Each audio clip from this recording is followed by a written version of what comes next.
CPIM-ൽ ഈ അടുത്തിടെ ഏറ്റവും വലിയ കോമാളിത്തരത്തിന് ഉടമയായി മാറിയത് പാർട്ടി സെക്രട്ടറി ആയിട്ടുള്ള MV ഗോവിന്ദൻ തന്നെയാണ്.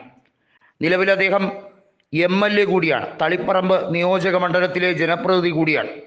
കഴിഞ്ഞ നിയമസഭാ തെരഞ്ഞെടുപ്പിൽ 22,000 വോട്ടുകൾക്കാണ് ജയിച്ചത്. അതിനു മുമ്പത്തെ MLA ജെയിംസ് മാത്യു ആയിരുന്നു. 43,000 വോട്ടിൻ്റെ റെക്കോർഡ് ഭൂരിപക്ഷത്തിൽ ജയിച്ച ജെയിംസ് മാത്യുവിൻ്റെ ഭൂരിപക്ഷം നേർ പകുതിയായി MV ഗോവിന്ദൻ മാസ്റ്റർ മത്സരിച്ചപ്പോൾ. ഏതായാലും ഗോവിന്ദൻ മാസ്റ്റർ ഇനി ഒരിക്കൽ കൂടി മത്സരിക്കുകയാണെങ്കിൽ തോൽക്കേണ്ടി വരും എന്ന് തന്നെയാണ് പാർട്ടി വൃത്തങ്ങൾ പരസ്യമായി തന്നെ പറയുന്നത്. കാരണം തളിപ്പറമ്പ് നിയോജക മണ്ഡലത്തിൽ കഴിഞ്ഞ ലോക്സഭാ തെരഞ്ഞെടുപ്പിൽ UDF സ്ഥാനാർത്ഥിയായ K. സുധാകരൻ 11,000 വോട്ടിൻ്റെ ലീഡ് നേടിയെടുത്തു. അതൊരു നിസ്സാര വോട്ട് ഷെയർ അല്ല.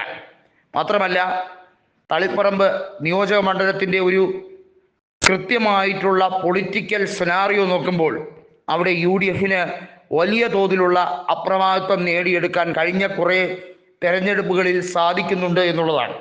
തദ്ദേശ സ്വയംഭരണ തെരഞ്ഞെടുപ്പിലേക്ക് കാര്യങ്ങൾ നീങ്ങുമ്പോൾ കൃത്യമായി അറിയാം MV ഗോവിന്ദനെ സംബന്ധിച്ചിടത്തോളം കണ്ണൂർ ജില്ലാ പഞ്ചായത്ത് ഭരണം വരെ നഷ്ടപ്പെട്ടേക്കാനുള്ള സാധ്യതയുണ്ട്. അത്രമേൽ മോശവും നിന്ദ്യവുമായിട്ടുള്ള പ്രകടനമാണ് അവിടെ TP ദിവ്യ പഞ്ചായത്ത് പ്രസിഡന്റ് ആയിരിക്കുമ്പോൾ നടത്തിയെടുത്തത്.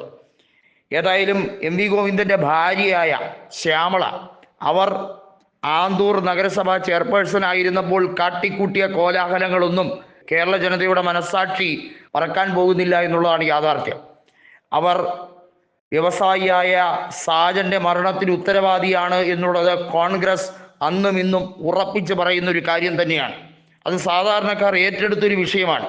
എന്നിട്ടും അവർക്കെതിരെ ഒരു അന്വേഷണമോ അവരെ അറസ്റ്റ് ചെയ്യുകയോ ഒന്നും ചെയ്യുന്നില്ല. ഇത്തരത്തിൽ ചുവപ്പ് നാടയിൽ കുരുങ്ങിക്കിടന്ന എത്രയോ പാവപ്പെട്ടവരുടെ, സംരംഭകരുടെ ജീവൻ ഇവിടെ ബലികഴിക്കപ്പെട്ടു എന്നുള്ളതാണ് വാസ്തവമെന്നതാണ് ഇത്തവണത്തെ ഏറ്റവും വലിയ കോൺഗ്രസിൻ്റെ മുദ്രാവാക്യം. കേരളം ഒരു വ്യവസായ സൗഹൃദ സംസ്ഥാനമാണ് എന്ന് വ്യവസായ മന്ത്രിയായ P. രാജീവ് നാഴികയ്ക്ക് 40 വട്ടം പറഞ്ഞു നടക്കുമ്പോഴും സാബു ജേക്കബിനെ പോലുള്ളവരെ ഏറ്റവും മോശമായ രീതിയിൽ പദപ്രയോഗം നടത്തി അവരെ കെട്ടുകെട്ടിക്കാനും അവരുടെ കമ്പനി പൂട്ടാനും വേണ്ടി ഏതെല്ലാം വൃത്തികെട്ട കളികൾ കളിച്ചു എന്നുള്ളത് കേരളത്തിലെ ഓരോരുത്തർക്കും കൃത്യമായി അറിയാം.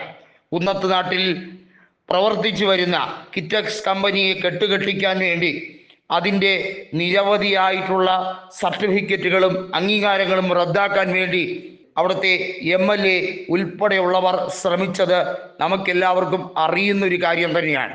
അതുകൊണ്ട് തന്നെയാണ് കേരളം വ്യവസായ സൗഹൃദം അല്ല എന്നുള്ളത് PK കുഞ്ഞാലിക്കുട്ടി അടക്കമുള്ളവർ പറയുമ്പോൾ അതിലെ വാസ്തവം എന്താണെന്നുള്ളത് ജനങ്ങൾ മനസ്സിലാക്കുന്നത്.